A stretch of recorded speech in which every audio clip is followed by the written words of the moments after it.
சூரசம்ஹாரத்தன்னைக்கு திருச்செந்தூர் முருகனுக்கு விசேஷமா படைக்கப்படுற இந்த பிரசாதம் திருப்பாகம். இதை வீட்லயே ரொம்ப சுலபமா செய்யலாம். இதை பண்றதுக்கு ஒரு கப் கடலை மாவை கடாயில சேர்த்துட்டு ஒரு 4 நிமிஷத்துக்கு நல்ல வாசனை வர அளவுக்கு வறுத்து எடுத்துட்டு ஆற வச்சுட்டு சலிச்சு எடுத்துக்கணும்.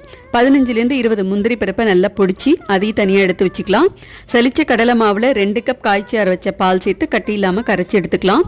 அதே கடாயிலே கொஞ்சமா நெய் சேர்த்துட்டு கரைச்ச கடலை மாவையும் சேர்த்துட்டு நல்லா கைவிடாம கிளறி விட்டுட்டே இருக்கணும்.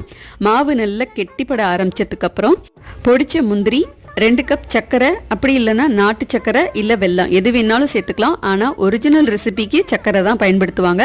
வாசனைக்கு கொஞ்சம் ஏலக்காவும் சேர்த்துட்டு நல்லா கிளறி விட்டுட்டே இருக்கணும். கொஞ்சம் கொஞ்சமாக நெய் சேர்த்து கிளறி விடணும்.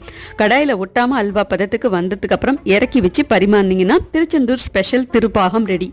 இந்த திருப்பாகம் ரெசிபியை தைப்பூசத்தன்னைக்கு யாரெல்லாம் ட்ரை பண்ண போறீங்கன்னு கமெண்ட்ல சொல்லுங்க. டீட்டெயில் ரெசிபி சேனல்ல போஸ்ட் பண்ணியிருக்கேன். தேவைப்படுறவங்க செக் பண்ணி பாருங்க. பாய்.